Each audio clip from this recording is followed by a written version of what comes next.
Hi there, everybody. Anna Bass here, licensed massage therapist, certified holistic health coach. I'm on a break in between clients, came out to sit in my favorite spot and to chill, and I thought I would put together a little video going over some of the worst things that you could do recovering from post-op surgery.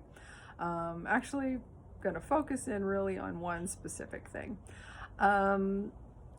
Healing from a cosmetic procedure, no matter whether it's a facelift, lipo, tummy tuck, mommy makeover, BBL, lipo to the arms, lipo to the thighs, there is sort of a standard of care for after your procedure. Having done this for many, many years, seeing clients from all walks of life who travel the world for their procedure, the one consistent thing I will tell you is that their doctors all give different and varying pieces of information for you to go home with. Some doctors may give you a paragraph of discharge instructions. Some of my clients come home with a book, and of course you get everything in between, okay? But there is a standard of care, okay? So usually what I try to whittle it down to is, and not necessarily in any particular order, is that you want adequate hydration, you need to move your body, you need to get rest, there are your post-op lymphatic drainage massages and all that entails, and then there's wearing all of your garments, your fajas, your foams, your ab boards, and your back boards, okay? So, you know, today I kind of wanted to focus on the worst thing that you can do post-op. And it's almost like an attitude, if you will. And that would be laying around thinking that because you've had surgery, now's a good chance, a good time to have everybody wait on you hand and foot. It is the worst possible decision that you could make, okay? So I'm going to go over a little bit of information and hopefully you will understand why this is not in your best interest, okay? So under normal circumstances, so not under, post-op scenario, the only way that lymph fluid moves in your body is through muscle movements, moving your body, muscles contracting. So as your muscles are contracting, they're actually pushing fluid through your body, okay? Now, when you have some type of cosmetic surgery, the vessels that fluid typically flows through, those vessels have been damaged or severed, actually. And it takes those vessels about 3 months to heal up from the date of your surgery. Give or take, depends on you, how healthy you are, and so forth and so on. But 3 months is a pretty good short estimate on their healing property, okay? So if you've had your surgery, you've got your damaged and or severed vessels, and you're laying around, what do you think is going to happen with all that fluid? Okay, it's just going to kind of stay there and get stagnated. All right.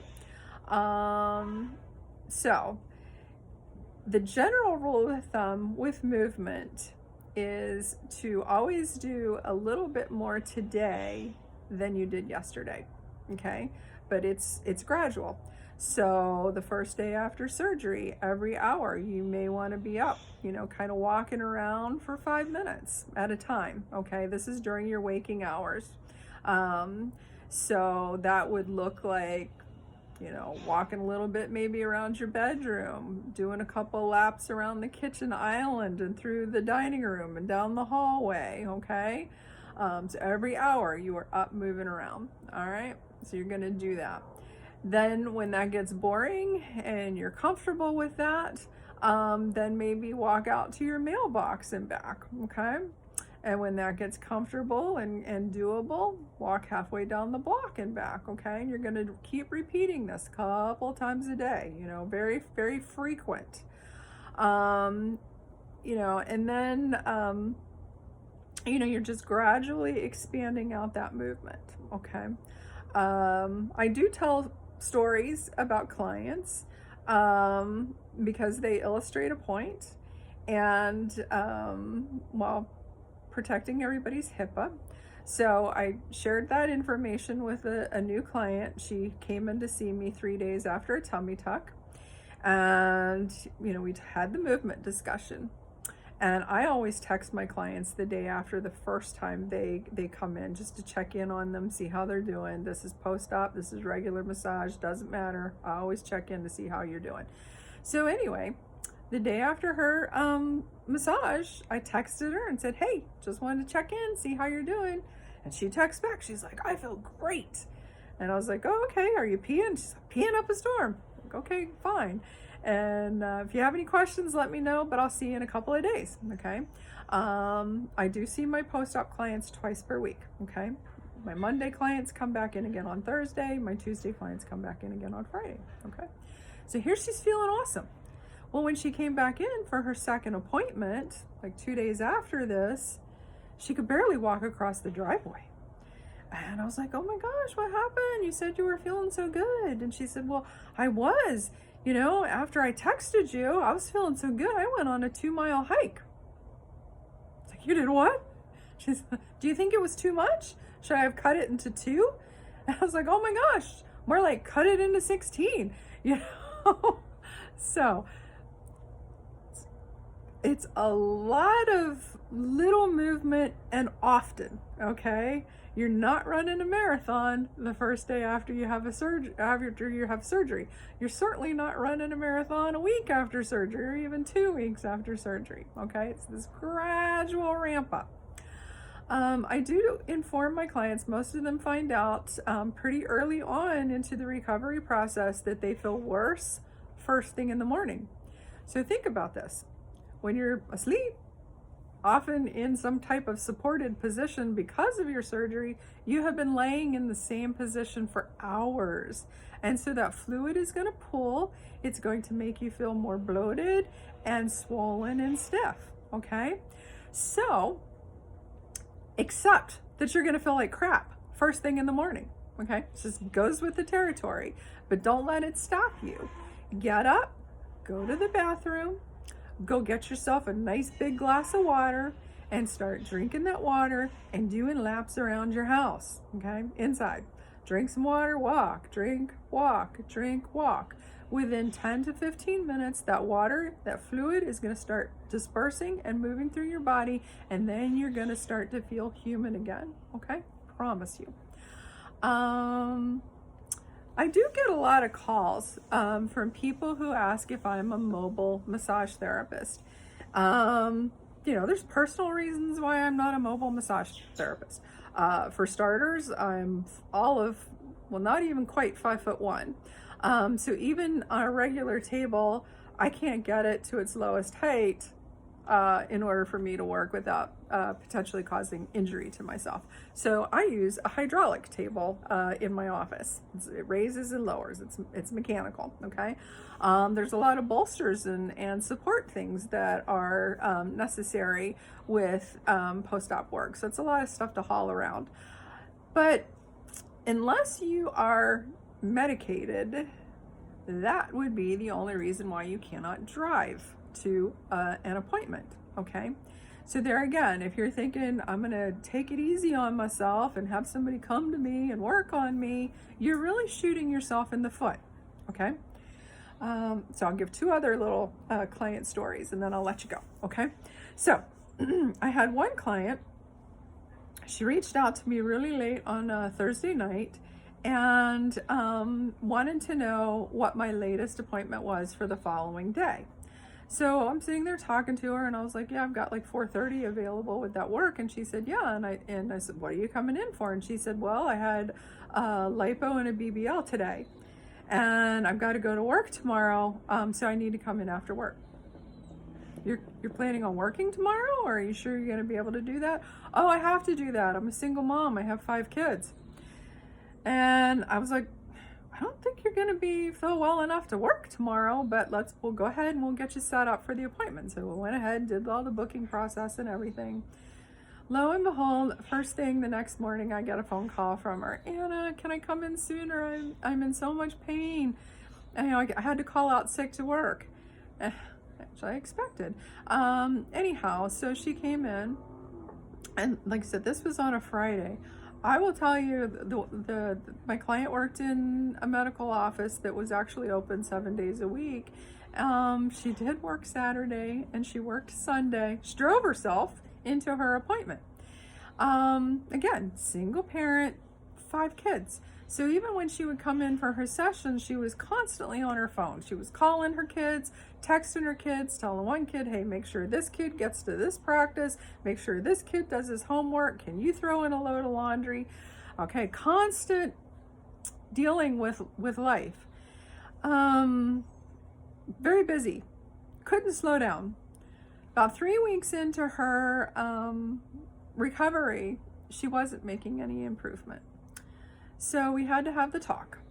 Sometimes I got to give a little tough love to you guys. So anyway, I explained to her that because she wasn't taking time for her body to heal, it was actually slowing her recovery process down. You've put your body through some considerable amount of trauma. Normally your body is busy keeping your brain functioning, and it's keeping respiration going, it's keeping digestion going, it's keeping you healthy from, viruses and bacteria and so forth and so on. But now it's got to heal you from incredibly invasive procedures, and that's what these are, okay? Don't kid yourself. So you do need to allow your body some time to heal, in addition to moving it often, all right? You got to find that little balance. Oftentimes you don't know if you've overdone it physically until it's too late.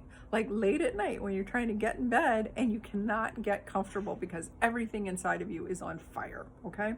So that's why we do these gradual, incremental movement shifts, okay? A little bit more today than you did yesterday.